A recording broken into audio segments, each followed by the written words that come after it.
नमस्कार, मैं जितेंद्र शर्मा। देश के हालात बहुत खराब होते जा रहे हैं। 13 साल एक पुराने मामले में दुनिया की मशहूर लेखिका अरुंधति राय के खिलाफ अब जेल भेजने की तैयारी पूरी हो चुकी है। और 13 साल पहले उनका एक भाषण था, जिस भाषण में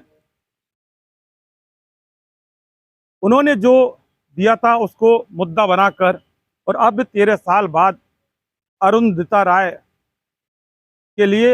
एक अच्छी एक खबर नहीं है और उनको जेल भेजने की तैयारी की मंजूरी भी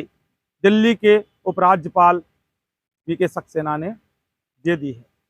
हम ये बताएंगे आपको कि मामला क्या है, लेकिन इतना जरूर बताएंगे कि 13 साल पहले जो भाषण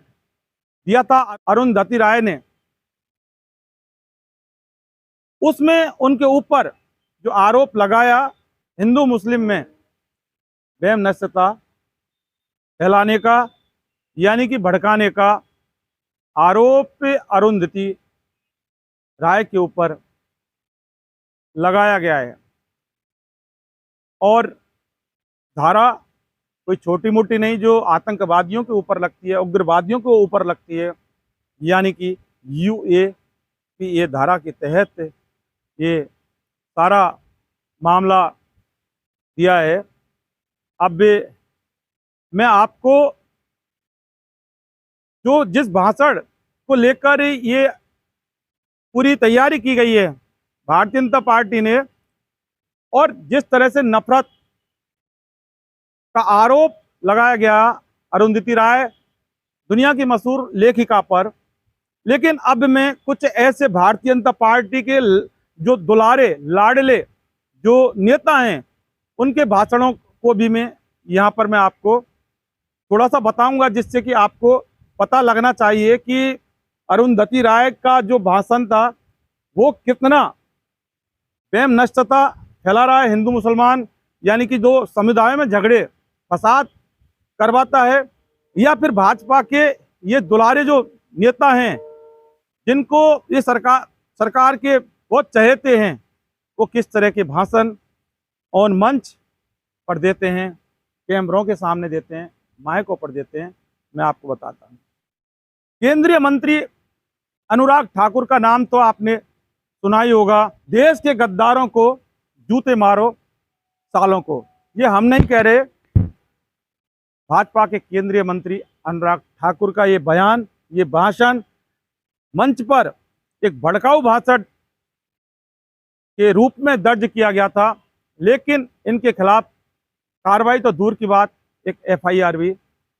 दर्ज आज तक नहीं हुई। वहीं भाजपा के ही प्रवेश वर्मा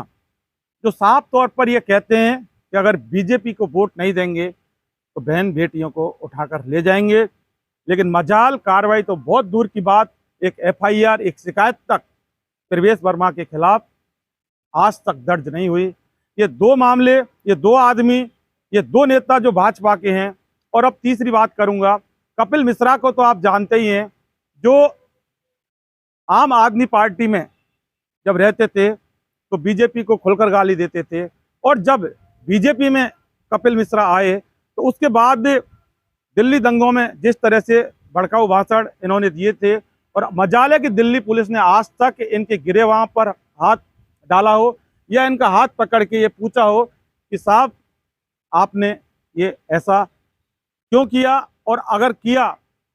तो चूंकि हम भी दिल्ली में और हम दिल्ली पुलिस हैं तो कार्रवाई तो आपके ऊपर बनती है जनाब, और हम कार्रवाई करेंगे। लेकिन मजाल दिल्ली पुलिस की, क्योंकि दिल्ली पुलिस वाकई एक केंद्र की पुलिस है, और केंद्र तो आपको पता ही है अमित शाह गृह मंत्री हैं, और जब अमित शाह गृह मंत्री हैं और दिल्ली पुलिस उनके अंडर में आती है तो मजाल है कि अगर भाजपा के चहेते लाडले दुलारे नेताओं के ऊपर अगर पुलिस की क्या मजाल जो कुछ कार्रवाई कर सके। इसके अलावा एक व्यक्ति और, दूरदर्शन चैनल के मालिक सुरेश चौहान के, वो तो मानव की चलता फिरता एक नफरत की फैक्ट्री है, और देश में इतने सारे विवाद पैदा सुदर्शन न्यूज चैनल का मालिक सुरेश चौहान के करता है, लेकिन मजाल है कि आज तक उसके ऊपर भी किसी ने कोई कार्रवाई की, पुलिस ने आज तक उससे पूछा हो कि आप ऐसा क्यों करते हैं। और वाकई ये सब बीजेपी का पनपा हुआ ये सारा जो मामला है, और सुरेश चौहान के इतने भड़काऊ भाषण देते हैं, इतनी नफरत पूरे देश में फैलाते हैं, हिंदू मुसलमान करते हैं, और मुसलमानों से सीधी सीधी इतनी भयंकर नफरत करते हैं कि मानो कि अगर उनका बस चले तो इस पूरे भारत में एक भी मुसलमान नहीं रहे। और ये सारे इनके जो सारे बयान हैं वो ऑनलाइन सारे वेबसाइटों पर और यूट्यूब चैनल्स पर आपको देखने को मिल सकते हैं। क्योंकि मेरे पास इतने संसाधन नहीं है कि इनके एक एक भाषण को मैं उठा के लेके आऊं और आपके सामने मैं रखूं, लेकिन आप इस बारे में पूरी तरह से जानते हैं कि सुरेश चौहान के पत्रकार के रूप में जो काम करता है वो वाकई एक पत्रकार का काम नहीं हो सकता। और वो इस भाजपा की सह पर जो जिस तरह का ये काम कर रहा है, देश में नफरत फैलाने का काम कर रहा है, लेकिन कार्रवाई नहीं हुई। बात अरुंधति राय की ऊपर आते हैं कि 2010 में आज़ादी दी ओनली वे एक सम्मेलन हुआ था, उसमें जो भाषण दिया था उन्होंने, उसके ऊपर ये आरोप था कि ये जो भाषण है ये कट्टरवादिता फैला रहा है, ये नफरत ये फैला रहा है। और इसको लेकर कश्मीरी पंडितों का एक जो रूट्स नाम से संगठन है, उनके सुशील पंडित ने मामला दर्ज कराया, लेकिन 2010 से